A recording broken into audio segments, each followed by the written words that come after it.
On this episode of Newt's World, in 1961, the new President John F. Kennedy inherited an ill-conceived, poorly executed invasion of Cuba that failed miserably and set in motion the events that put the U.S. and the Soviet Union on a collision course that nearly started a war that would have enveloped and destroyed much of the world. In his new book, The Shadow of War, a novel of the Cuban Missile Crisis, New York Times best-selling author Jeff Shaara brings to life the many threads that lead to the building crisis between the Soviet Union and the United States. From the Russian engineer with the near-impossible task of building the missile launch facilities, to the U.S. Navy commanders whose ships are sent to quarantine Cuba, to the Soviet Premier Nikita Khrushchev, desperately trying to maintain a balancing act between the conflicting demands of powerful forces, to the Kennedy brothers, Bobby and JFK, who can't allow Russia to put nuclear missiles in Cuba or appear weak in confronting Khrushchev, but keenly understand how close they are dancing to the edge of war. Here to discuss his new book, I am really pleased to welcome my guest, Jeff Shaara. He is the award-winning New York Times, USA Today, Wall Street Journal, Publishers Weekly, best-selling author of 17 novels, including Rise to Rebellion and The Rising Tide, as well as Gods and Generals and The Last Full Measure.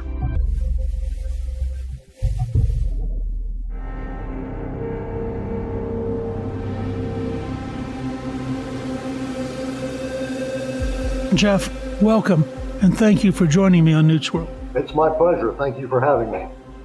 Before we get into the book, I want to just ask one general question. You've brilliantly covered this whole series. What led you to become such a focused novelist and in many ways to capture the chronology, the stories that really become a remarkable introduction to American history just by reading the sequencing of your books? What led you to do that? Well, it started with my father. It started with a book called The Killer Angels, which a lot of people are familiar with. It's a book that is 50 years old this year. It's the story of the Battle of Gettysburg. What The Killer Angels is not is the history of the Battle of Gettysburg. It's a story told from 4 different points of view, so it's a novel by definition. The book won a Pulitzer Prize. It was never successful in my father's lifetime. It's enormously successful now. But that template, what he invented with the idea of moving you through the timeline, through the points of view of different characters, I mean, nobody had ever done that before, because he's putting you in the heads of real people and significant real people, Robert E. Lee and Joshua Lawrence Chamberlain and so forth and so on, that you better get it right because people care about these characters. But he took that chance. It worked. And, because he died early, he died young, he was only 59, I sort of stepped into that and really had no idea how this would turn out. But I think more than the event, it's not just about war. I mean, I'm not a war author. I've tried to actually move away from that a little bit. It's about the characters. It's about the people. And when you find interesting characters, I mean, I went back after doing Civil War, I went back to the American Revolution, having no idea, am I going to find interesting people? Is this going to be a subject that's going to be fun to write? And it was. I mean, you start talking about Benjamin Franklin and John Adams and, and Charles Cornwallis on the other side, you've got a story there. And that's what draws me to every book I've done is I look for the characters first. Who's going to tell this story? Who will you be interested in so you'll want to read the book? That's carried me through every book to this point. How much research does that take? Oh, enormous. The research is the greater part of it. I mean, as I've said many times, when you're putting words in the mouths of significant historical characters, they better be the right words. Because you can't say, I don't want to hear, Dwight Eisenhower never would have said that. George Washington never would have said that. If that's what I hear, that means I'm not doing my job. So the research, it actually takes more time to research the book than it does to write it, than it does to write the manuscript. Your new book, The Shadow of War, is about the Cuban Missile Crisis.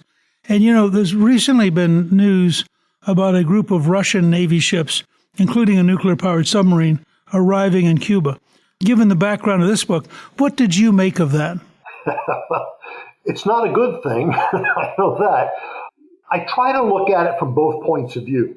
from the Kennedy brothers and the American Navy officer and so forth, to the other side. I've got Khrushchev's memoirs where he talks about all of this stuff. And when you look at it from both sides, you realize that these are all human beings. We were taught when I was a kid, Khrushchev is the bad guy. He's evil. He's really not. He's a grandfather. He's got a son. He's just looking out for what he thinks is the best thing he can do for the Soviet Union. Now, what's happening today, I don't know that we can say that. Maybe in hindsight, years down the road, we can look back and say, well, Putin's doing the right thing or Putin's doing what he needs to do. It's kind of hard to think that way right now. All it is now is frightening.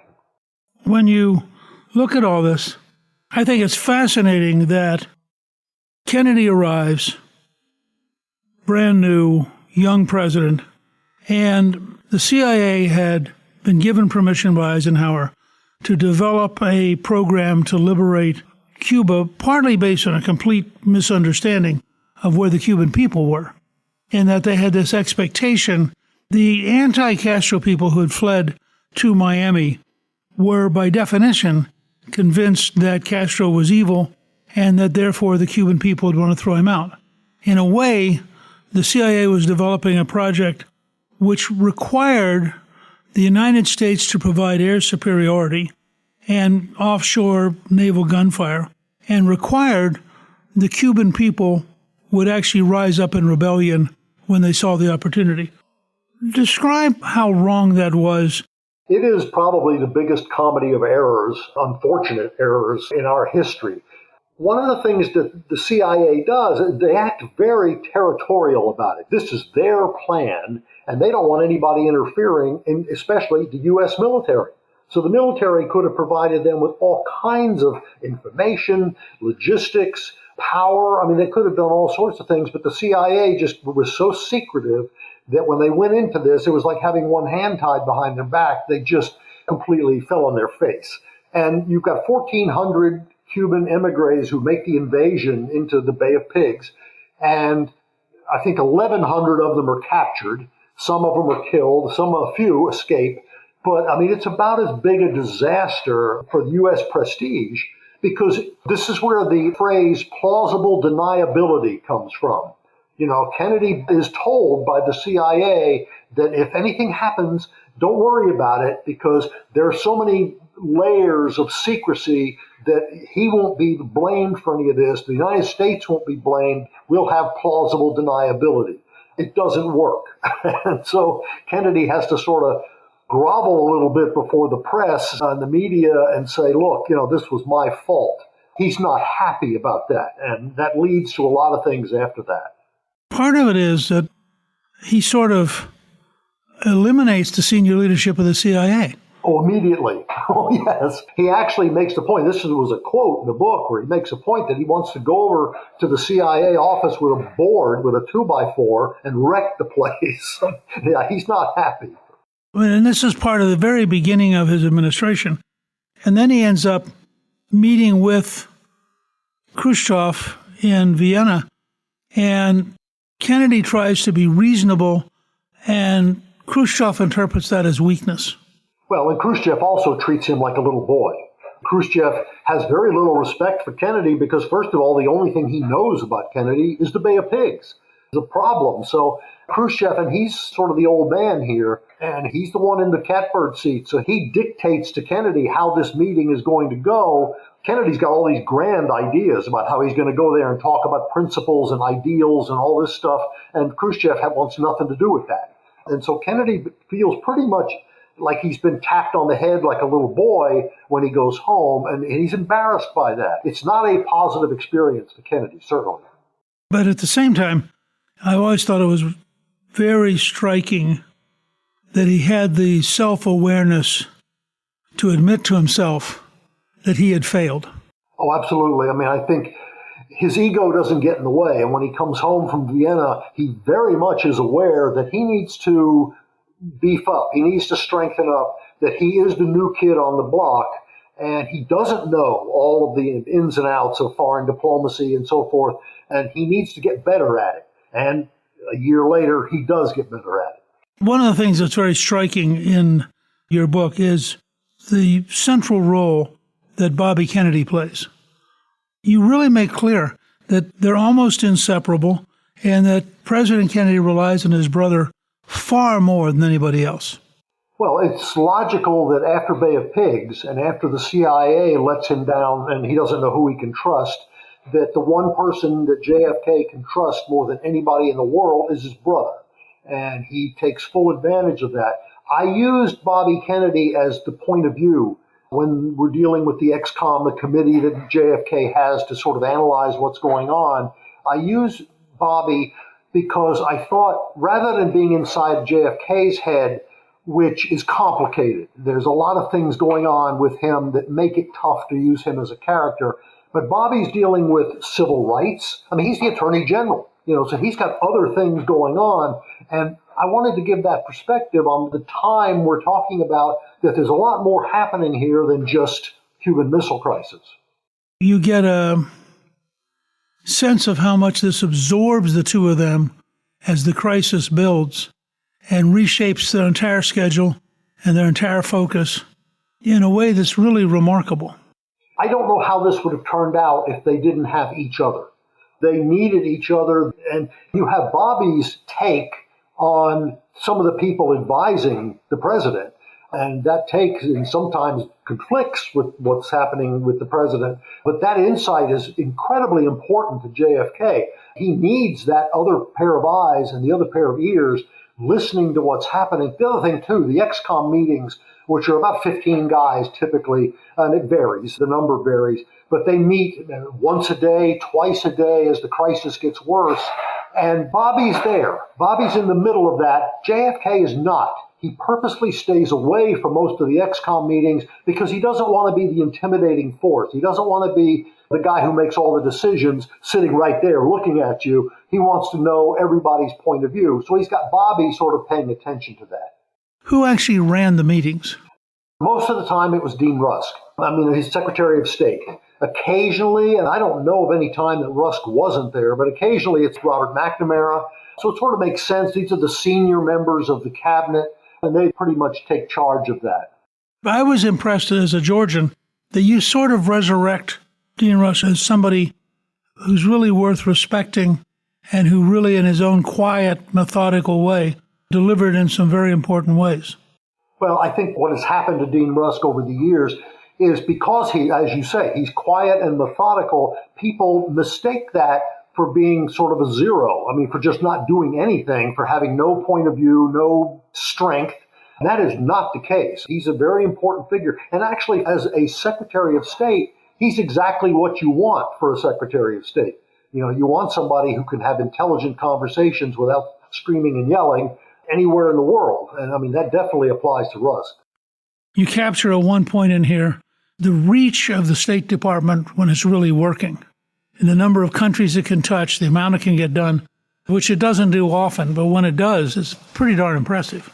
Well, you've got the Organization of American States, which is Latin America, and it's really important for us to get Latin America to back us up, to approve what we're doing, and it's Rusk who goes and gives them a talk, sits down with the meeting of, I think there's 21 of them all together, and gets the votes, that he needs to approve what we're doing so that he can go to the UN and say, the OAS is behind us, which is critically important.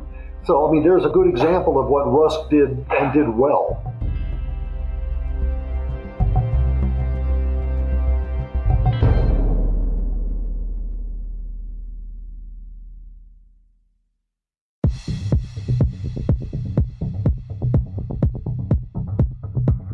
Why do you think Khrushchev decided on a gamble on this scale? I think there's a scene in the book where Khrushchev's walking with his wife. She's not his wife. They're not married, but they've been together for 40 years. But he's walking his vacation home on the Black Sea, and they're just strolling along the edge of the water, and he stops and he looks out across the sea, and he says, you realize over there, it's Turkey. And right now, there are missiles over there aimed at me. And he says, it's perfectly reasonable to the Russians that they put missiles in Cuba and return the favor. That, and why not? I mean, it's hard to argue that that's a bad idea, but of course the Kennedys are in a situation where they have to argue it's a bad idea, as you said before, to show strength.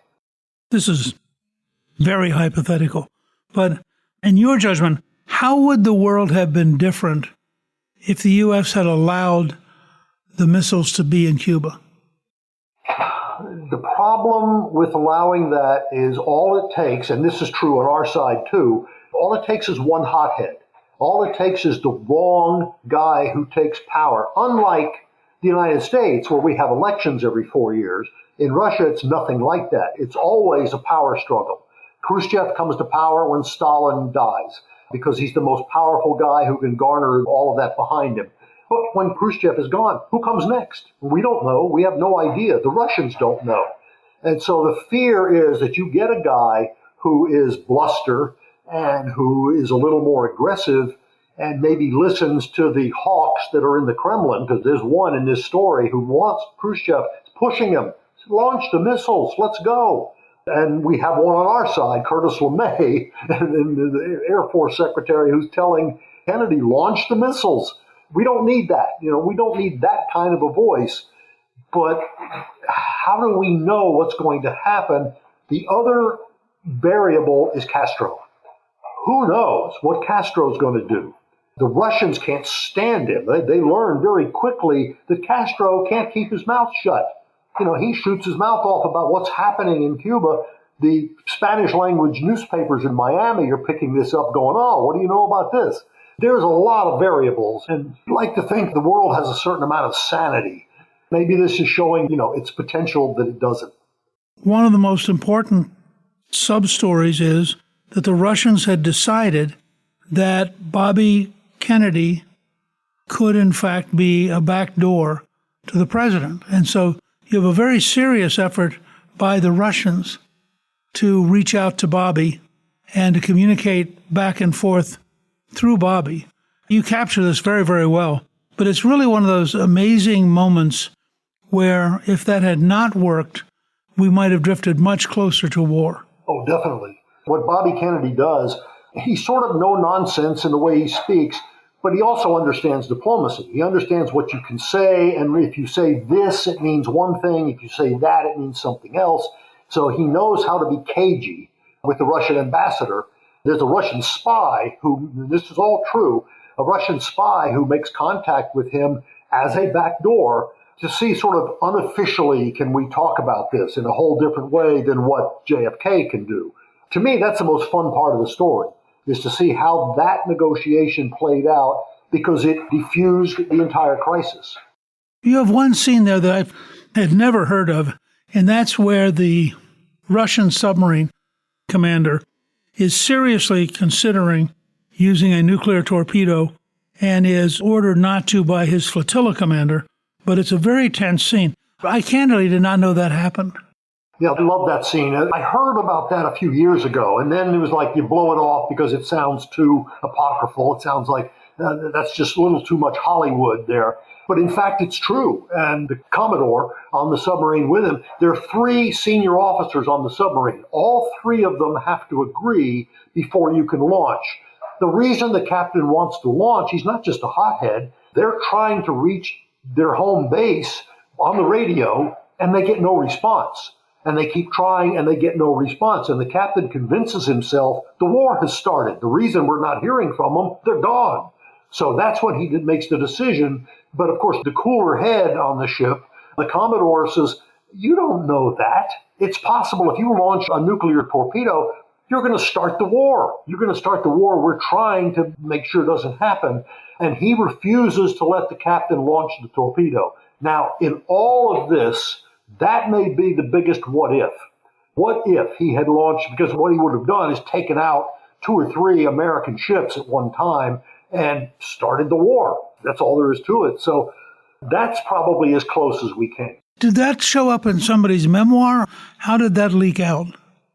I think the Commodore himself wrote his own take on it, but it's in several comprehensive histories and some of the memoirs from that. Most of what I read in these kinds of stories are memoirs, the accounts of the people who were there. It does me very little good to read, for example, a modern biography because you get the biographer's take. I need to hear the voices. I need to get back to the character. That one sequence was worth the entire book because I had never heard about it. And you're exactly right. If the commandant had voted the other way, they would have started a war. Now, how certain are you that had the war started, it would have gone nuclear?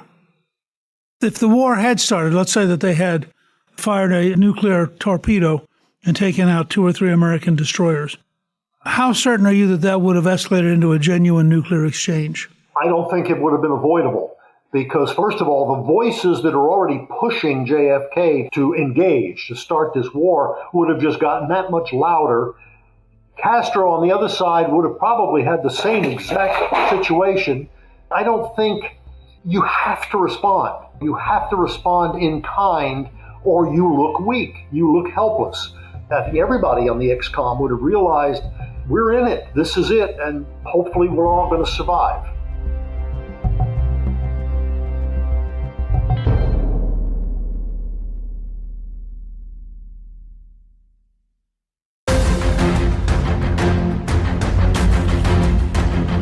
You don't dig into it directly, although you create an environment for smart people to think about it. But it does strike me that all of us are living in a remarkably fragile world in which more and more countries are getting more and more nuclear weapons, and that almost nobody thinks seriously enough how truly civilization ending such an exchange would be.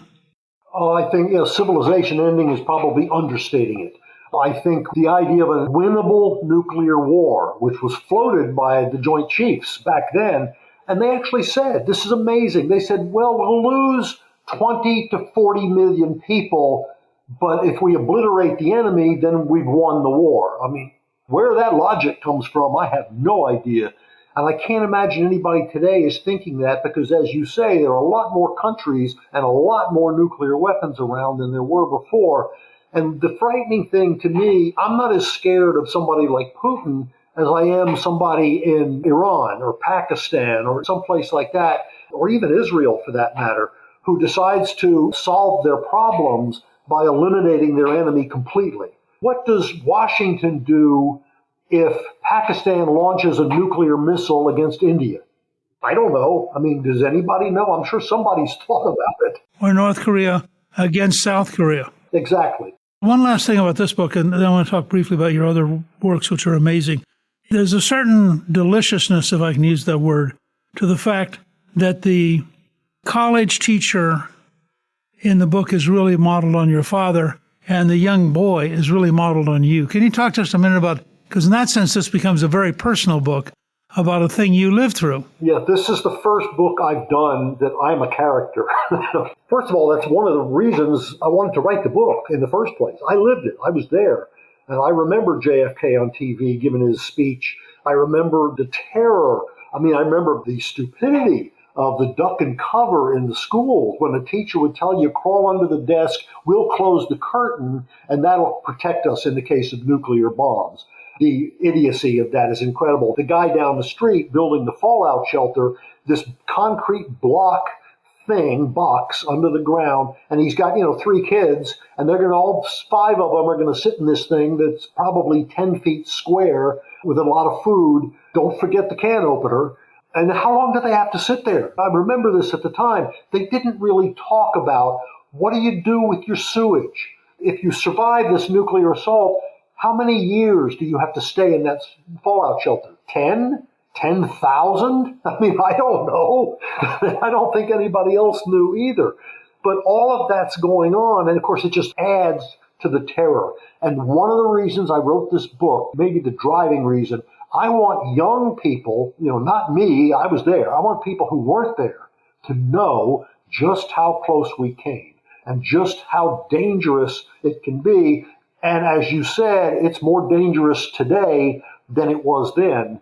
And people need to know that. I mean, people need to know that that's a part of our history. You did a great job. I recommend this book to everybody. And you've now done a whole series of introductions to the American experience of war. And many of them are just astonishing, I think.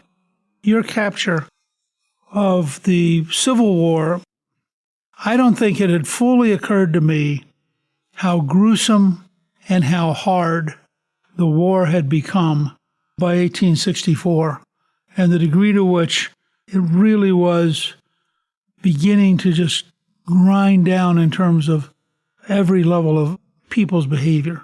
Well, it was a war of attrition. I mean, it became a war of attrition. I mean, the South particularly, they're losing generals left and right. I mean, you can't just replace those people. And they're losing troops. I mean, Lee's army, well, it's shrinking, more and more. And it's interesting to me, I'm working on a novel right now about Abraham Lincoln. And one of the things they talk about when the war starts is, well, it's going to last 6 months at the most, maybe 90 days, maybe 6 weeks. That was the sort of consensus. Nobody had any concept that 4 years later, the sheer butchery of what took place, that's just not real. Nobody could predict that. Robert E. Lee thought it was going to last a year, and he was laughed at for being such a pessimist. When you look at American history, if you look at the best example of what we can do to ourselves, the savagery that we can bring to each other, nothing exceeds the Civil War. It's horrifying, but it's a part of us, and it's something we need to know. Gone for Soldiers, your novel of the Mexican War, I thought was the best general introduction to that war I've ever read. Thank you. Gone for Soldiers about the Mexican War. Most people have no idea what that is. I mean, it's not taught in the schools. And the cast of characters, because it's all those familiar names from the Civil War, but they're much younger. They're all young lieutenants. They're on the same side because they're fighting under Winfield Scott, and they're fighting against Santa Anna in Mexico. Those are all great characters. I had so much fun writing that book. You did a great job, and it's a very important war for a lot of different reasons. Your point, of course, which is it both begins to train the people who will become the generals, and, of course, as a consequence of it, we became a much bigger country. One other thing, though, you sort of diverted from your normal pattern when you wrote The Old Lion, a novel of Theodore Roosevelt. What drew you into that? I had a conversation with my publisher that I was getting a little bit burned out on war stories. Because if you look at what I was working on was the Pacific at World War II. And when you start getting into the island hopping campaign, every story sort of is the same. I mean, there's a lot of redundancy there. And I thought, I want to take a break from that. I want to do something different. And again, what I said before about characters, I love good characters. And there is no better character in American history than Teddy Roosevelt. Again, I had fun with that. He's complicated. He's interesting. He's not perfect. And by modern standards, some people dismiss him for his imperfections. I don't, because of what he accomplished. And he changed this country. He changed so many things about this country. And he himself individually was a remarkable man. It was great fun to write that. You have a huge talent for these things. As I told you when we chatted before we started taping, this was a particular thrill for me to have you on. I'm such an admirer of your father's work, and I'm such an admirer of your work. I've sort of lived with you now for almost a full generation of reading everything you put out. I want to thank you for joining me. Your new book, The Shadow of War, a novel of the Cuban Missile Crisis, is available now on Amazon and in bookstores everywhere. This has been great fun talking with you. Great. Well, I appreciate that. I enjoyed it as well. Thank you to my guest, Jeff Shaara. You can get a link to buy his new book, The Shadow of War, a novel of the Cuban Missile Crisis, on our show page at newtsworld.com. Newt's World is produced by Gingrich 360 and iHeartMedia. Our executive producer is Garnsey Sloan. Our researcher is Rachel Peterson. The artwork for the show was created by Steve Penley. Special thanks to the team at Gingrich 360. If you've been enjoying Newt's World, I hope you'll go to Apple Podcast and both rate us with 5 stars and give us a review so others can learn what it's all about. Right now, listeners of Newt's World can sign up for my 3 free weekly columns at gingrich360.com/newsletter. I'm Newt Gingrich. This is Newt's World.